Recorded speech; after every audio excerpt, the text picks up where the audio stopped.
يريدون أن يطفئوا نور الله بأفواههم.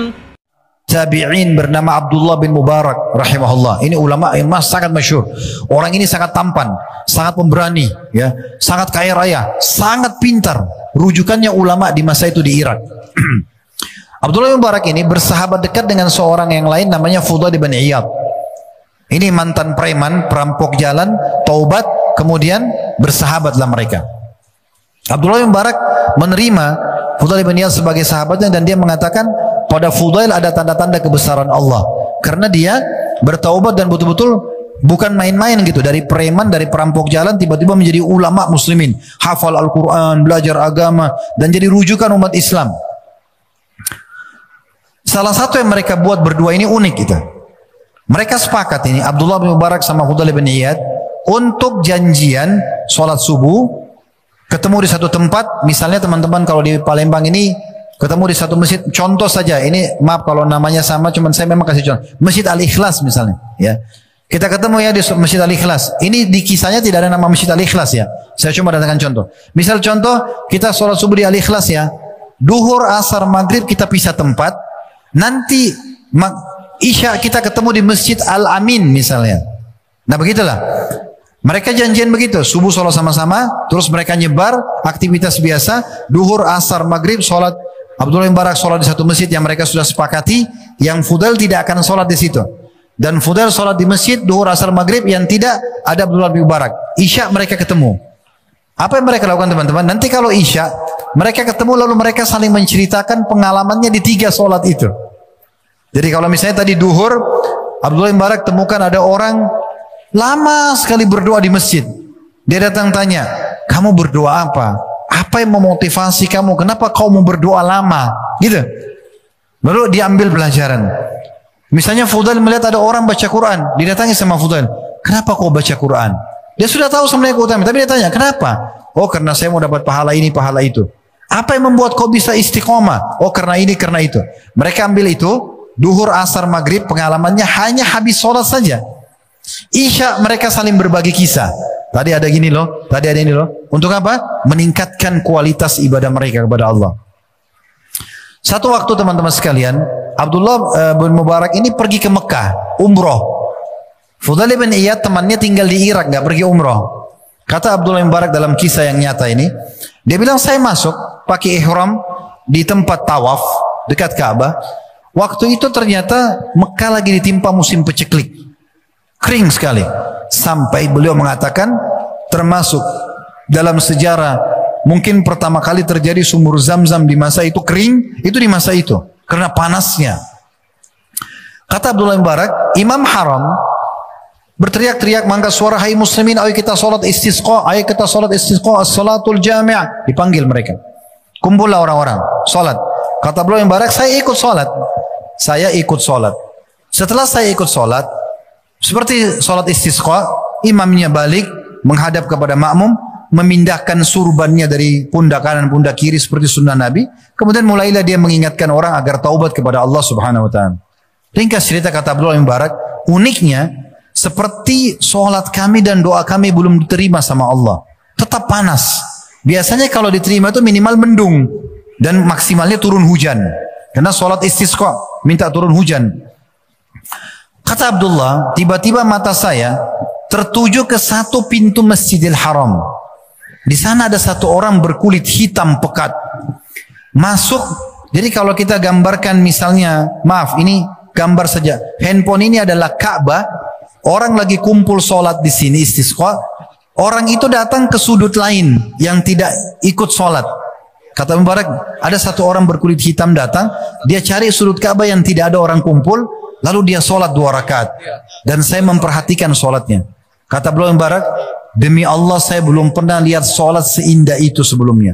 Takbiratul ihram, ruku, i'tidal, sujud, sampai salam semua dengan tumaknina. Ketentraman luar biasa. Tenang sekali. Setelah selesai sholat, kata Abdullah bin Mubarak, orang itu angkat tangan sambil mengatakan begini. Ya,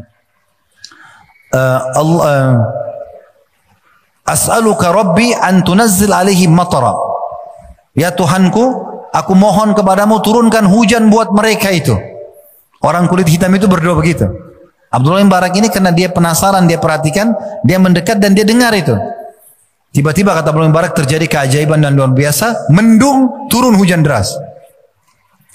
Orang-orang yang hadir situ pikir mungkin karena sholat istisqa mereka. Tapi kata Abdullah, saya yakin bukan. Pasti karena orang ini. Orang ini subhanallah selesai hujan turun, dia tutup doanya, dia pergi. Abdullah bin Mubarak ikutin. Lorong demi lorong di Mekah diikutin 1, 2, 3 sampai tiba di satu rumah di tengah-tengah pemukiman masyarakat Mekah. Ada satu rumah besar, orang ini masuk ke dalam. Di depan pintu ada satu orang lagi berkulit hitam tapi badannya lebih besar. Lalu Abdullah bin Mubarak ucapin salam. Assalamualaikum warahmatullahi wabarakatuh. Orang itu jawab waalaikumsalam. Kata Abdullah, saya ingin tanya, ini rumah siapa? Kata orang yang kulit hitam di depan pintu itu, ini rumah saya, pemilik rumahnya. Lalu kata Abdullah bin Mubarak, kalau tadi yang baru masuk itu siapa? Kata Abdullah bin Mubarak, itu salah satu budak saya.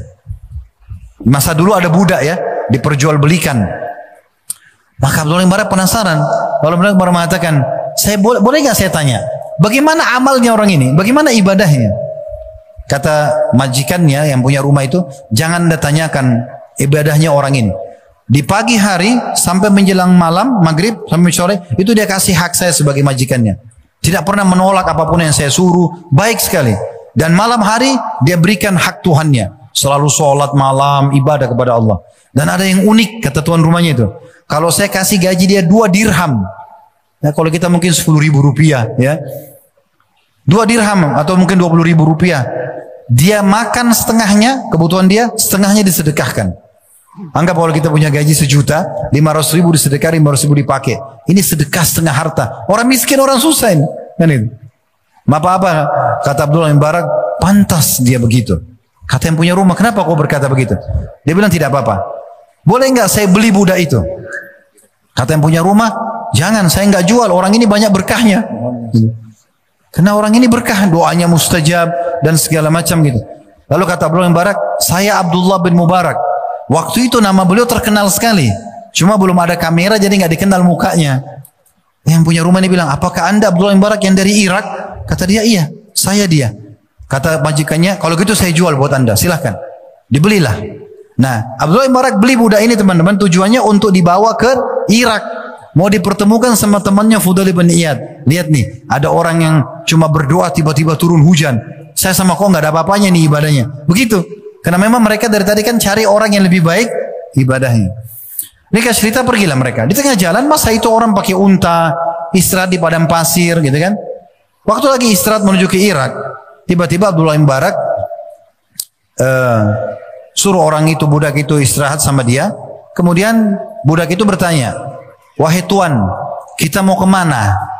Abdullah bin Mubarak bilang, mulai sekarang jangan kamu panggil saya tuan, karena kau tuan saya. Orang itu kaget. Dia bilang, kenapa anda berkata begitu? Anda kan membeli saya budak anda. Dia bilang, tidak, kamu tuan saya. Lalu Abdullah bin Mubarak ceritakan, kamu tahu kenapa saya beli kamu? Dia bilang, tidak. Saya tadi hadir di Masjidil Haram, ya, waktu sholat istisqa, dan saya melihat kamu sholat. Saya yakin sekali hujan turun karena doa kamu, bukan karena doa orang-orang. Karena saya hadir tadi habis sholat, habis berdoa, tidak mendung. Tapi begitu kamu berdoa turun hujan. Maka orang itu mengatakan, apakah anda menyaksikan itu? Dia bilang iya. Kata budak itu apa? Kalau gitu izinkan saya tuan sholat 2 rakaat. Abdullah bin Mubarak berpikir sholat 2 rakaat seperti tadi ini keajaiban. Oh silakan. Kata Abdullah bin Mubarak, dia pun sholat 2 rakaat dan jangan anda tanyakan bagaimana indahnya sholatnya orang ini. Sama tadi, tumaknina, takbir, ruku, i'tidal, sujud sampai salam, semua sempurna. Setelah itu dia angkat tangan ke langit, dia cuma ucapkan kata-kata begini, Al-ana ya Rabb, sekarang hai Tuhanku. Sekarang hai Tuhanku. Tiba-tiba orang itu meninggal dunia. Abdullah bin Mubarak cek, meninggal orang itu. Dikubur, setelah dikubur dia pulang ke Irak. Lalu dia bilang sama Fudail bin Iyad, hai Fudail, ceritanya begini, diceritakan sama dia. Kemudian di akhir kisah dia buka, dia bilang kemungkinan si budak ini dia mengatakan kepada Allah dalam sholatnya. Ini tebakannya Abdullah bin Mubarak. Dia bilang kemungkinan si budak ini berdoa setelah ketahuan kalau doa dia mustajab dan karena doa dia hujan turun di dekat Ka'bah di Mekah, maka dia bilang, ya Allah, kalau seandainya setelah ketahuan doa saya itu diijabah, saya jadi riya, setelahnya ibadah-ibadah saya, wafatkan saya. Tapi kalau setelahnya saya tetap bisa ikhlas, hidupkan saya. Makanya dia bilang sekarang, hai Tuhanku. Maka dia pun meninggal dunia. Coba lihat teman-teman sekalian, bagaimana mereka punya semangat untuk selalu meningkatkan kualitas ibadah mereka, mengejar yang terbaik.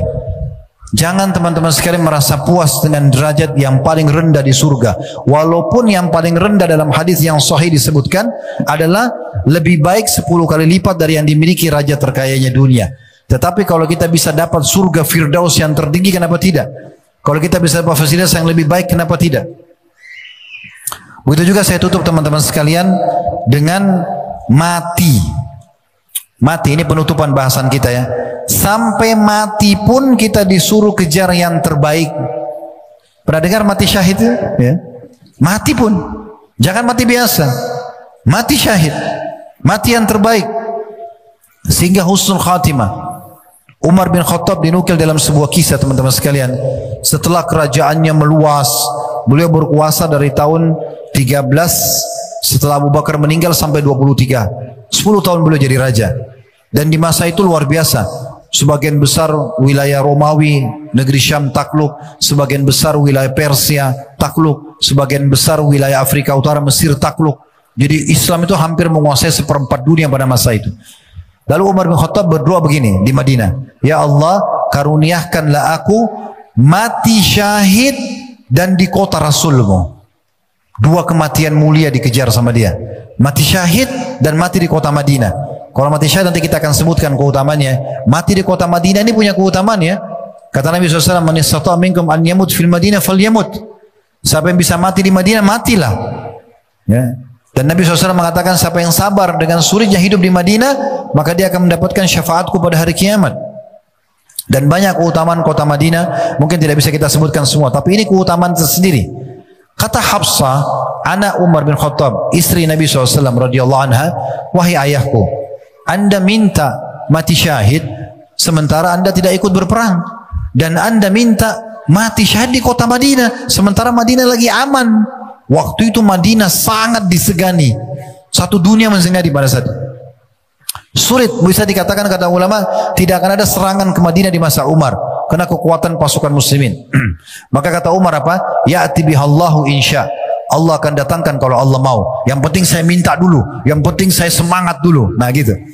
Apa yang terjadi? Betul-betul Allah datangkan Abu Lu'lu al-Majusi menusuk Umar bin Khattab di Madinah. Dia pura-pura masuk Islam lalu dia munafik, dia tusuk Umar lalu Umar meninggal.